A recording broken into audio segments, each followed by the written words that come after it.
Welcome to the Nerd Party.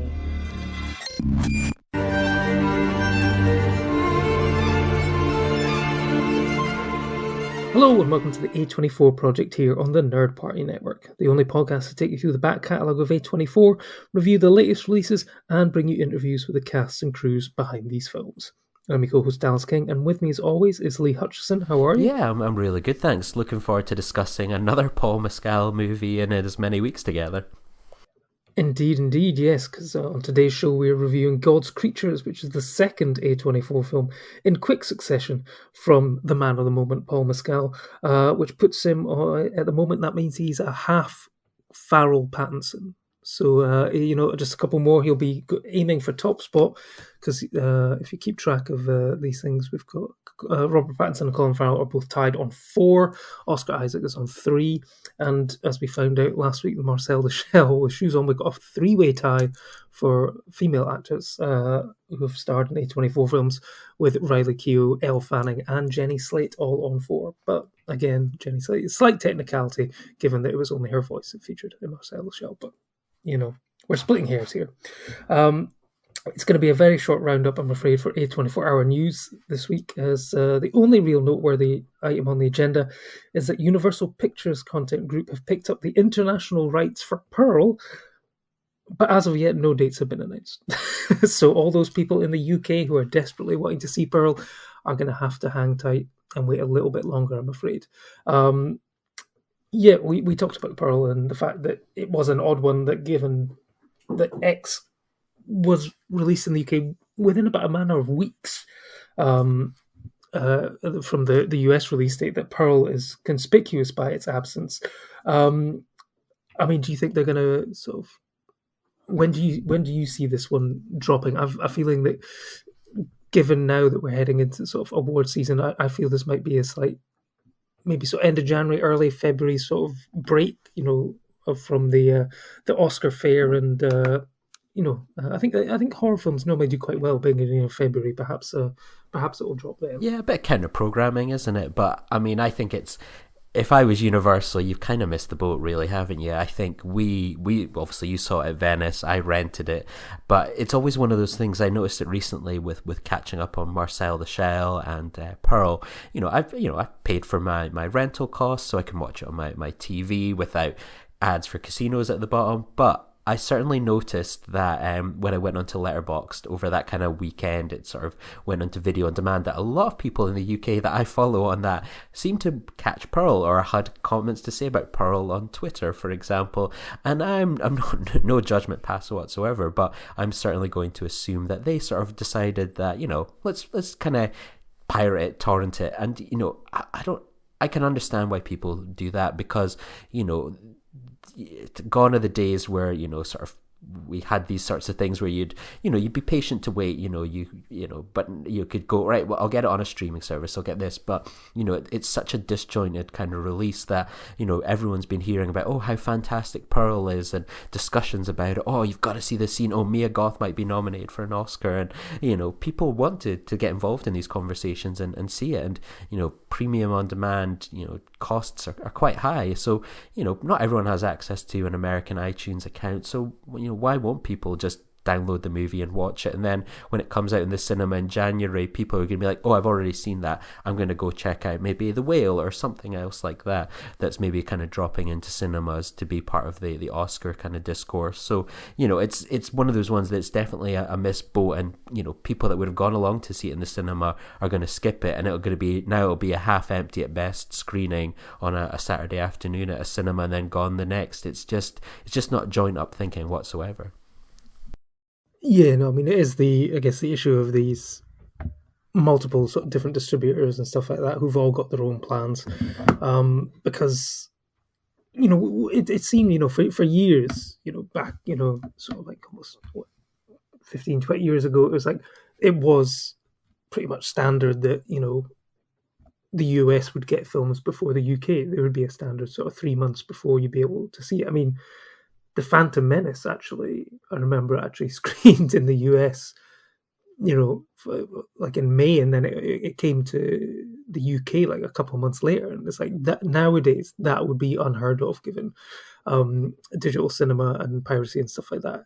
Everything has to drop pretty much the exact same day. But the exception has always been award seasons. They always you get films dropping in the US in sort of October, November, early December, and then they don't seem to come to the UK until sort of end of January, beginning of February.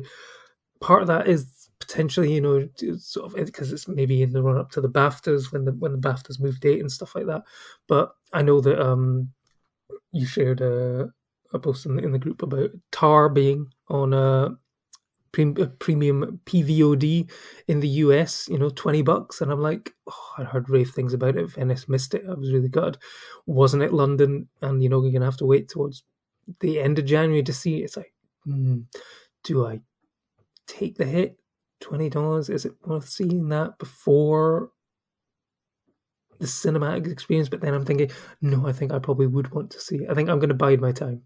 If it happened to drop to like a tenner, then that's a different discussion. But yeah, it is always the way with these things. And actually, one other interesting thing is I was looking at the when I was looking for Pearl on the Film Distributors Association website to see if it had been dated.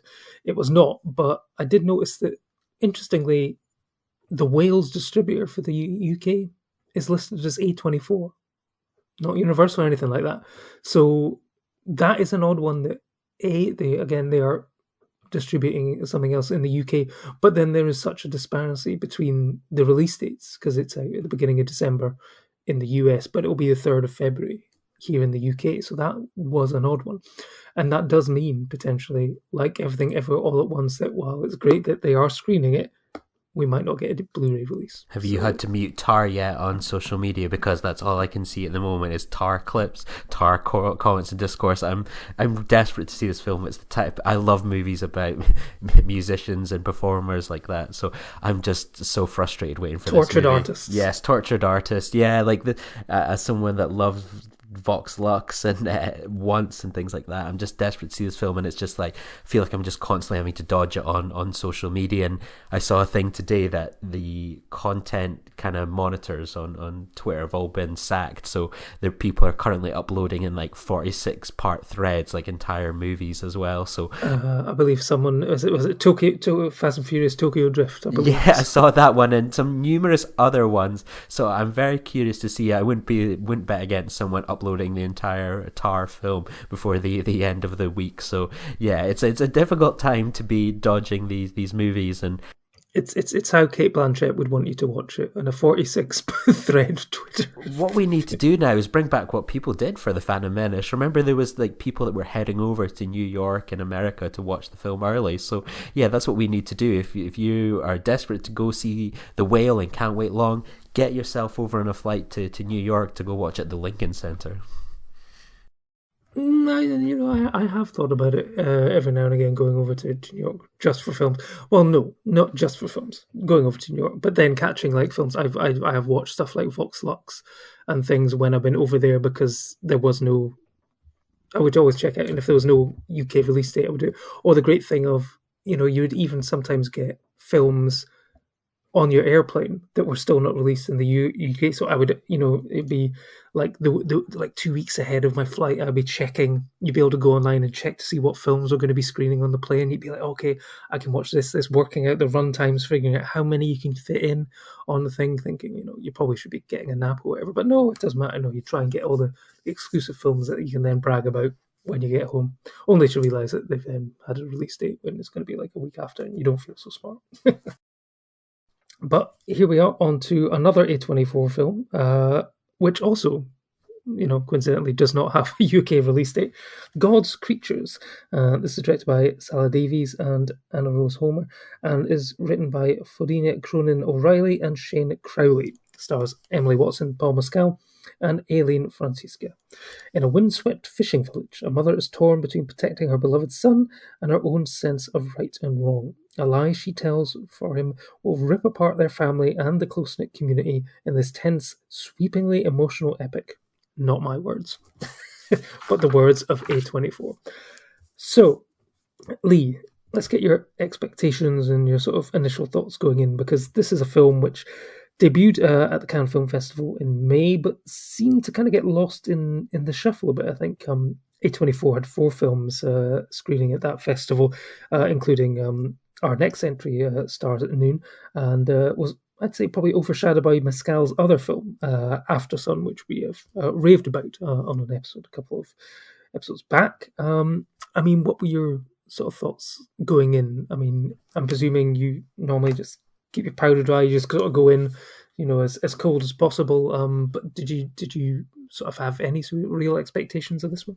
No, I didn't, and I was kind of excited. I think back to the early days of when we did this podcast together, and the amount of times that we'd be like, "Oh, this is a film that it would be one of the ones about like 100 odd movies at the time that we had to get through, where it's like, we know the Spring Breakers, we know the Ex Machina, we know the Hereditaries, but what's this like weird little movie that I've not heard of that's been like dumped on DirecTV? Like, I'm kind of curious to check that one out." And I had a sort of similar approach to this, and Stars is Noon that we're going to be coming up to shortly, where it was like, yeah, I should this will be interesting to see like a random A24 film, because I think we've said it before that they've started to curate a little bit more in the past kind of few years, where it's gone from releasing loads of movies, the quality being a little bit up and down, to kind of pretty kind of standard A24 films and so on. Maybe we get like 6, 7 a year. We get some big films, we get maybe some misses, but it's a more manageable amount to kind of get through. So this felt like a bit of a throwback to older A24 films, where it'd be even one where it'd be like, it was a film made in the UK or Europe that doesn't have a release here, that we've had to go out of our way to find. So yeah, I was quite excited on just sort of this is something I've not really heard about. I've not seen a trailer for it. I don't think it's coming out. It felt like a bit of a hidden movie to watch. And yeah, while the film wasn't particularly great, I was quite happy to have something like this to dive into. And yeah, if you see one Paul Mescal film this summer, this year, I wouldn't necessarily recommend this one, but I thought it was an interesting enough watch. It's pretty bog standard, I think would be fair to say. I think I've seen movies like this many a time. So yeah, I'm not too sure why A24 got involved in this film, but curious nevertheless. What about for yourself? Yeah, no, I mean, I hadn't heard much about it. I sort of seen a couple of the reviews at Cannes, which seemed to be quite positive, and even now it has a 92% rating on Rotten Tomatoes, for what that means. Hey, maybe I could review it and add to it now that I'm Rotten Tomatoes approved. Woohoo! Hey. But I mean, I think everything that I needed to know about the film I just had to kind of look at the sort of release of the film by A24. It just seemed to sort of slip out there in the US, sort of between other things, and it didn't really have. You always do worry when an A24 film doesn't really have that sort of fanfare. I mean, for obvious reasons, this is the type of film which is not really meme or merch conducive. So it just sort of was out there. But I was interested to see it because huge fan of sort of Emily Watson and Paul Mescal. So stuck it on, not knowing too much about it apart from the sort of central concept, and I have to say that was kind of disappointed in this, and in other places quite bored, because for me, I mean, some people will probably say that it was building up a sense of atmosphere and sort of character, but nothing really happens until about 50 minutes in, and then there isn't really much in the way of drama and stuff sort of like afterwards. It's one of these films where everyone is very much keeps everything inside and is scared to show their emotions or scared of confrontation, and therefore it's all done with sort of looks and glances over sort of a crowded kitchen table or a bar or something. And you're meant to sort of read a lot into that and sort of put yourself into that situation. And what would you do if if you were forced to lie? I'm not actually going to say forced to lie. She's not forced to lie. She's asked a question. So what happens in this film is, if we get down to it, is the son returns to this sort of small coastal fishing village. He's apparently been living in Australia for a while. He comes back. It's not really discussed why he left or why he's returned at this particular moment in time. But he wants to get the family sort of oyster fishing sort of thing going up, and at one point the Emily Watson, his mum, steals a couple of bags of oysters from her fish processing plant in order to get the farm up and going again. And then one evening he is at the bar with a young woman who he used to know from his youth, and then the next day it emerges that she believes that she was raped by him in the village, and Emily Watson gives him an alibi saying that he was home with her that evening. She offers it up pretty much straight away without any sort of real thought behind it. And then as the movie goes on, it's all about her struggle of, how well does she know her son? Was he capable of something like this? But the problem is there's never really any sort of confrontation between the two of them, or point blank asking about whether he did it until the end. I mean, what did you make of this sort of central sort of plot device here? Because, for me, it's Aileen Francisca. I mean, she has a tough time in movies. I mean, I don't know if you've seen The Nightingale by an Australian film there, but she has a pretty rough time with that one as well. Yeah, it's one of those ones. I think with this, I felt like, I guess we go back to probably like A24's original mission statement is like films with a distinct point of view, and it's like with this, I was like, oh yeah, I've seen this all before. Sort of a parent put into an awkward position by their children's antics and sort of having to cover for that and how things escalate. And for this, I was just kind of watching it going, this is the type of film where you would maybe see it at a film festival. It maybe be around that sort of 11 o'clock, 1 o'clock, maybe even 3 o'clock. So basically any time between 11 and 3 p.m. And you'd watch it going, oh, that's okay. And you'd maybe come out and kind of forget about it quite quickly. And, there was just the element where there was so much focus on the oyster business of what's going on in this Irish town and sort of how it kind of connects in, and ultimately is heavily involved in one of the kind of characters' fates. And it was just like, I'm not really bothered about sort of the oyster industry in this quiet Irish you weren't town. Interested in the fungal subplot? No, it was just not very interesting. And I think there's definitely a better film in there where it's perhaps a little bit more focused on sort of the tension between this mother and her son, and sort of the position that she gets put in. But being sort of, they're quite a repressed family when it comes to sort of talking about their emotions and feelings, which ultimately kind of just makes this sort of, as you mentioned, there's just a lot of glances and looking around the rooms and so on, and there's the odd little overspill, but it just doesn't inherently make for the most interesting kind of film. It's maybe worth it to get to kind of where the climax goes, but inherently it's just not the most interesting movie. It's one where you do find yourself just sort of like sitting watching on your couch, and then like, maybe I'll just play around on my phone a little bit here, or do something like that. It just wasn't gripping enough, despite the fact that Emily Watson and Paul Mescal, fantastic performers, and as we saw recently, Paul Mescal, he can do a lot with very little kind of dialogue. You can really get into his psyche, but this role didn't allow him to elevate to what we saw in Aftersun. Yeah, no, I mean, I totally agree with that point. I think, and I think it then speaks to probably the different quality of the screenplays, because Aftersun is a film, we discussed it at length in one of the previous episodes, but for me, that's a screenplay that drip feeds you information and allows you to put everything together. It kind of crystallizes in that one scene where you sort of put everything back that you've already seen, and then you realize, just how good a film it is because it's led you to this point and you've managed to get there on your own. This one doesn't give you enough to, I think, make a judgment one way or the other. I mean, it's implied that he is raped this girl, but there's you never sort of get that light and shade, I think, in his character. He seems like a relatively decent guy at the beginning, but he does have a bit of a temper sort of there. He does some shady things in terms of stealing fish and whatever, but there's just not enough on the page, or I think for Mescal to do to lead you down one particular road or another. And I will admit that, yeah, I never play my phone during the film or anything like that. But I think it was a film where, because I was watching it at home, I was aware that I could potentially have been more distracted and could have found myself maybe pausing it, going off and doing something, and then coming back. Whereas, I would, if I'd seen it in the cinema, I would have been there, complete attention and stuff like that. But like you say, it wasn't gripping enough to fully sort of encapsulate it. I mean, what did you? So on the counterpoint of Mescal, you've got his mother, played by Emily Watson. What did you make of her performance in this one?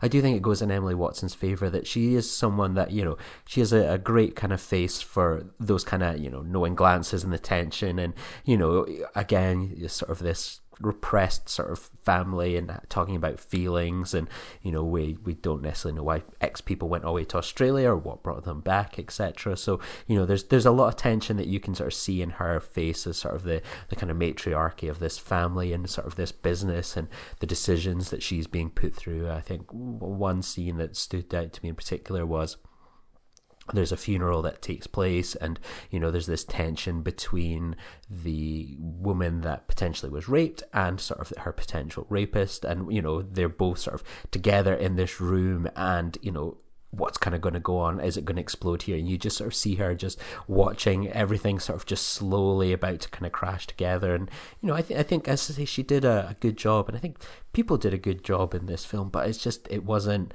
enough to make this sort of a memorable movie or something that kind of takes a bit of a well-worn kind of plot line, or something that's incredibly relevant nowadays.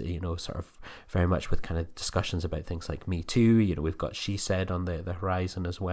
There's a lot to be said about films like this, about sort of how local communities will cover for people. We see it with the police in this film, for example. They're very willing to kind of look the other way because of sort of local connections. And I think of that Promising Young Woman, where it was like based on this idea of like, oh, he's a promising young man, we can't disrupt his career and life and so on at the expense of someone else. There's interesting things going on here and some decent performances, but it just wasn't enough to go, oh, this is something fresh and new, or did this really need to be a film? I think I could imagine this as like a 1 hour BBC show, for example, where maybe cut down on some of the oyster chat and kind of focus on the family dynamic, which could have been a bit more of an interesting use of the runtime.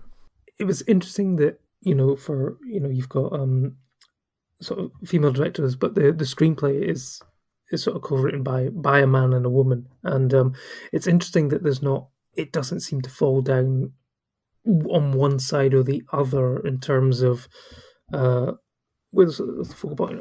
Obviously, like the mother is the main character, and it's meant to be about her wrestling with this decision, but it doesn't seem to sort of come down one way or the other on that argument of whether or not it's like should she side with her son, or should she side with the girl because she is a woman and stuff like that. You don't get, obviously you do get a bit more, like you say, with the funeral scene.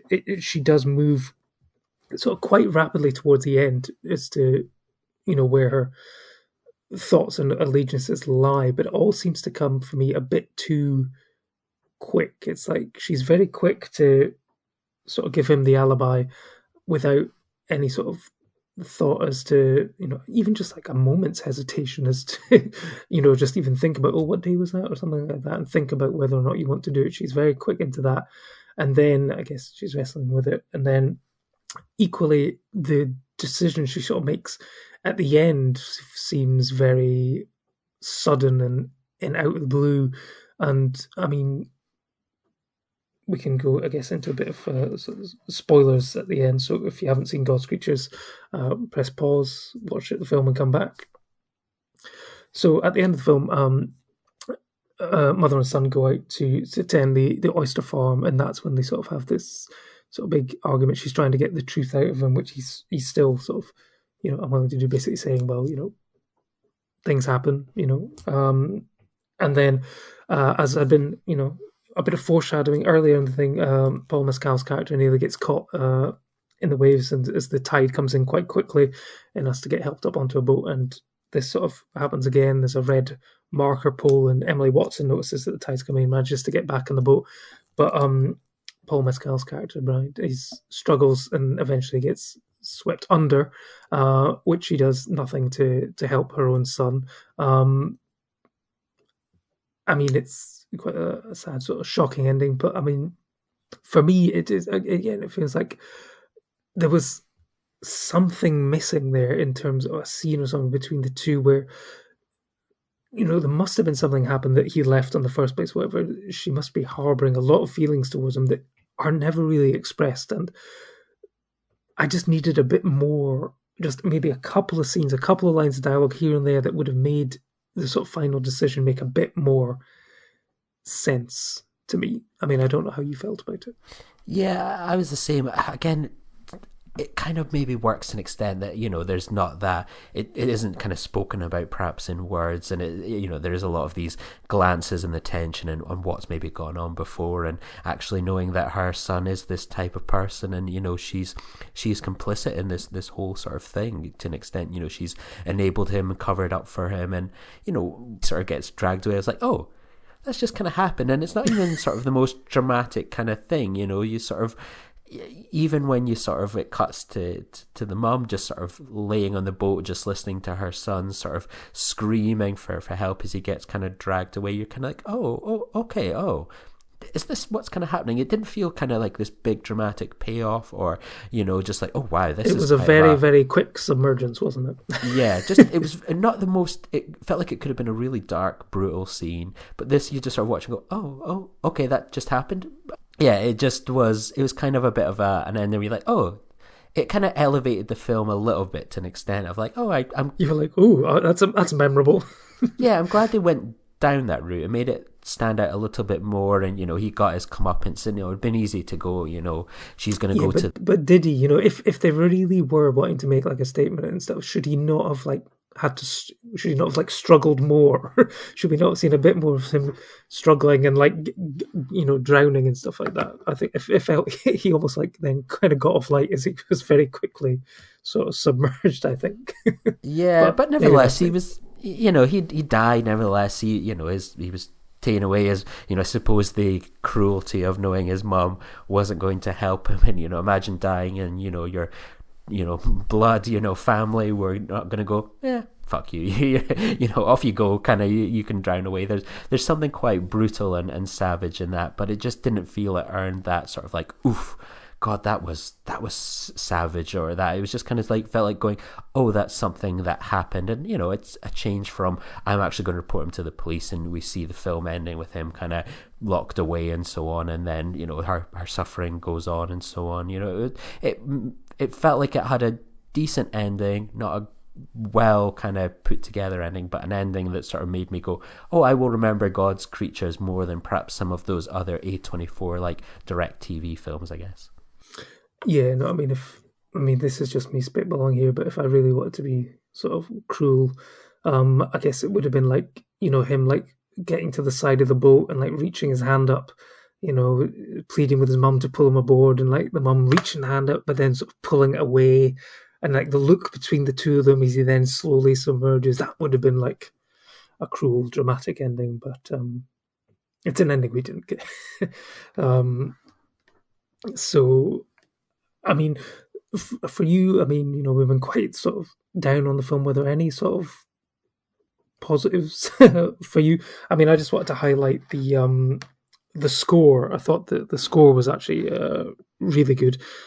Score was composed by Danny Bensi and Sandra Durains, and it's sort of got this sort of sweeping, sort of tumultuous, discordant sort of element to it. So it feels like as the emotions within Emily Watson's character sort of build and they subside and stuff like that, as the tensions rise and stuff like that, it feels like a tumultuous sort of sea that sort of surges forth and is quite sort of rhythmic and pounding, and then sort of fades away and stuff like that during moments of crisis and stuff like that. So I did think that the score was quite good at evoking sort of tone and atmosphere. Yeah, one thing that it reminded me of, so I don't know, have you ever seen the movie The Fits? It was one of my it made it in some of my top 25 list of, I think, sort of 2015, and yeah, it's a really good film, sort of about, it's kind of set in, I think it's like kind of Detroit or something, and it follows this young like dance group of sort of pre-teens, sort of a dance troupe and so on. And there's this whole kind of thing about like, oh, they're all kind of having these potential seizures, and it's all about sort of it's all like a metaphor for like periods and sort of menstruation and so on, and how that kind of impacts young girls. And it was like really a real highlight of a film. One of the things, I love films about dancing, so I must admit I'm very tempted to buy this new A24 dancing book. But one of the co-directors of this directed God's Creatures, so it was interesting to sort of see her swap something like kind of that for this type of film. Like, there was, in terms of that kind of rhythm and use of music, I felt that was there quite early on in Annie Rose Holmer's kind of film choices and so on. But yeah, I just felt this one was just, with the fits, it felt like something quite unique and innovative, and certainly stood out, whereas this kind of felt like a little less so what I would recommend for people, a positive, is that is checking out the fits and so on. It's a really good film. Lots of, the cinematography is really interesting, an excellent sort of low budget film. And yeah, one I think sort of shows that, this film perhaps maybe didn't stand out, but Annie Rose Holmer certainly has the talent there. And yeah, I'm curious about sort of how she went from sort of directing her own film to sort of co-directing with this. That felt like it feels like an odd choice, really. You usually think of someone you start off doing it by yourself, or you start in a pair. So yeah, I'm definitely curious to sort of dive into why she's kind of moved into being a duo. Indeed. So there you go. So if you want some recommendations off the back of God's Creatures, maybe instead of watching God's Creatures, we could recommend The Fits by one of the co-directors, After Sun by Paul Mescal, and if you're looking for another cheery film set in a coastal village starring Emily Watson, I could highly recommend Breaking the Waves, which is a laugh a minute, I can tell you. So we're going to be back next week. We are powering through our back catalogue, the films which are yet to have a UK release date. We're getting prepped to be in time for the release of The Whale, which we are very excited to talk about. So next week, we're going to be talking about Claire Denis' Stars at Noon. The week after that, we're going to have the return of Jennifer Lawrence to the big screen in Causeway, and then we'll be back with the Renaissance, Brendan Fraser in The Whale. So we've got a busy few weeks ahead, and we hope you can join us for that.